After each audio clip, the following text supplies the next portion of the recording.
If you're only going to watch this video for the first few seconds, then just take this one thing away with you. Positive mindset, positive thinking does not work. And if you're still with me, then I'm going to explain in this video why positive thinking doesn't work, why it's so toxic, and what to do instead. So to all of you that haven't clicked away, swiped on to the next video, let me ask you, has there been a time where you've been told to just be positive, stay positive, or be strong when you've had a challenge in your life, when you're struggling with something in life? Just think of something. And if you can think of something, let me ask you this. Did it work? Did staying positive or being positive work through that situation? Maybe it did. And if it did, you can click away.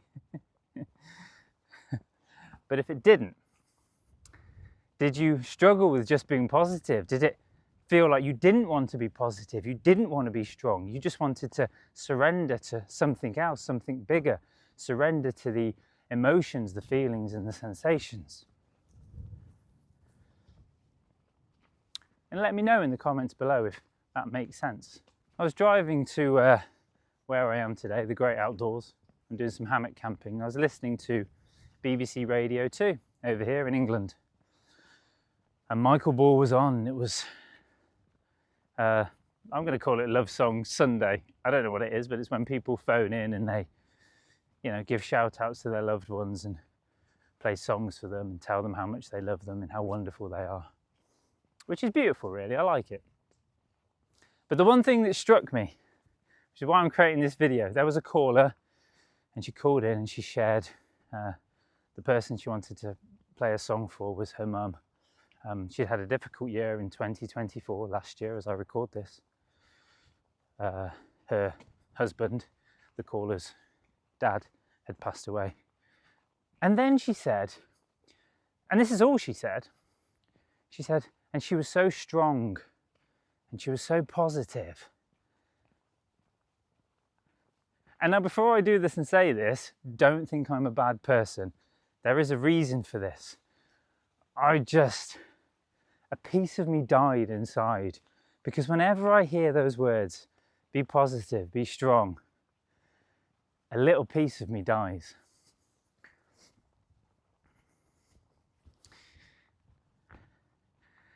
Because when we lose somebody, I mean, maybe she didn't really care that much, I don't know.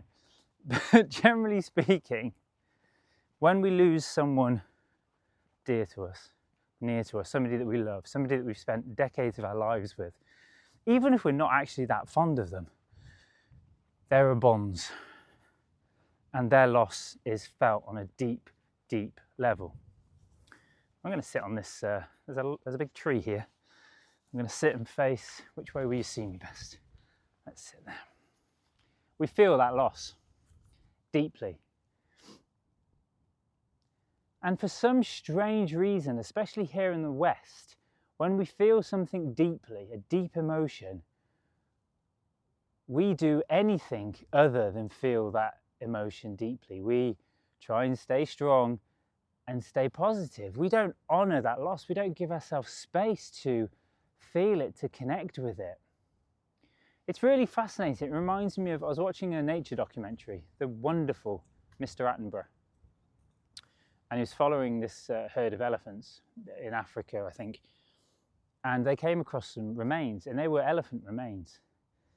And the female of the tribe, I can't remember if it's the older one, she went over and her trunk, she just tenderly touched the bones, the remains of this elephant. And I remember Attenborough saying, obviously we have no idea what she's thinking, but clearly the behaviour, and they'd not noted it before, was different. They recognised there was something about those bones. And the rest of the herd, several members of the family from the oldest to the youngest, all followed and watched. And just saying it now makes me feel emotional, because it was a beautiful thing. They almost honoured it and felt, and then moved on. And I don't mean that in a dismissive way, but you know, death is an inevitability. It's an inevitable. Once we're born, we know the one thing is guaranteed. What do they say? Death and taxes, but death for sure. So when I hear that people were strong and positive, what I hear is not that they were strong and positive. I hear that they suppressed, they ignored, they wanted to make people, and this isn't blame, I'm not blaming them. They wanted people to think that they were okay, that they were coping, because they didn't want to burden others. Maybe in that situation, she didn't want her daughter to be worried about her. So she put her needs aside and just pretended everything was okay. Now, I won't even start to get into in this video how dangerous and how destructive suppression is.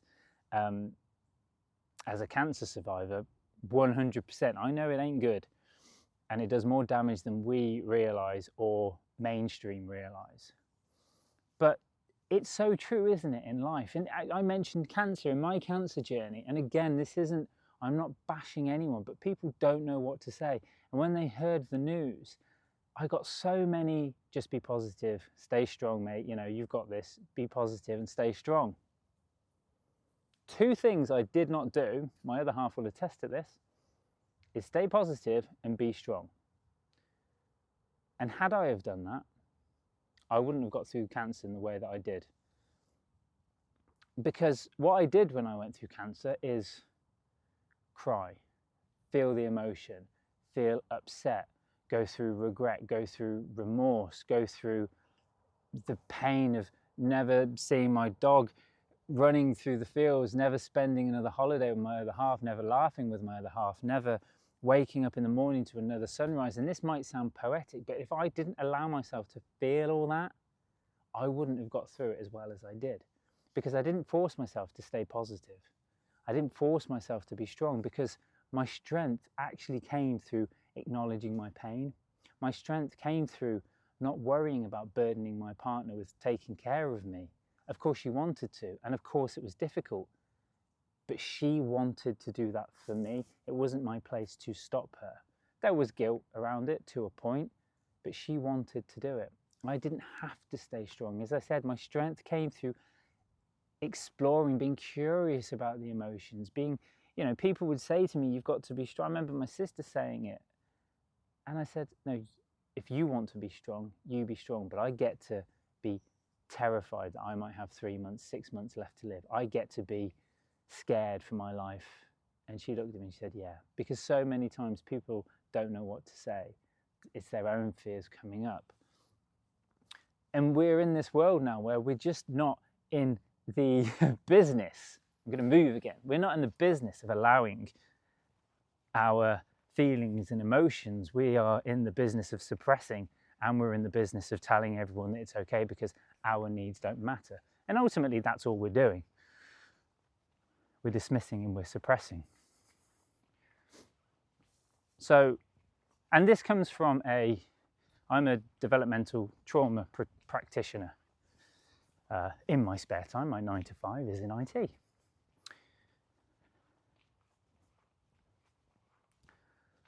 But what happens when we try to stay positive or be strong is that we suppress our true nature, our true emotions, what's actually coming up for us. And what's coming up for us is pain and loss and grief. And not just talking about death and cancer, I'm talking about all areas of our life. You think about anger, the stay positive and be strong thing very much suppresses our anger. I love anger. When anyone shows a bit of anger, I get excited in a session or in a therapy session or something like that, because when anger comes up, it's usually an anger about something that we weren't able to feel years ago. We were angry about the way we were treated when we were younger. And when that healthy aggression comes up, it's a healthy protest, that's all it is. Uncontrolled anger and rage, of course, is not healthy. But that's because we aren't getting in touch with the true thing that the anger is about. We're just angry all the time, or the opposite, we're never angry because we're suppressing it. So all of this stuff is there to be felt, to be experienced. And the final point I will make, I think, is that we're afraid that if we do let it out, it will never stop. If we let our emotion out, if we let our grief out, somewhere in us we tell ourselves that if we start to cry, we'll never stop. If we allow the anger, we'll never stop feeling angry, because we judge these emotions as good and bad, and we feel a tremendous amount of shame around the emotions that we perceive to be bad. The jealousy, the anger, the hatred, the emotion, the tears, because that's what we learned from an early age. Be happy, be positive, and everything is good. No. Be everything, and everything is good. All your emotions are valid. We're emotional beings for a reason. It's not that evolution broke and we were able to express emotions. No, not at all. You're not broken. And if you feel like you're broken, I urge you to watch this video next. Have a beautiful day. Big love.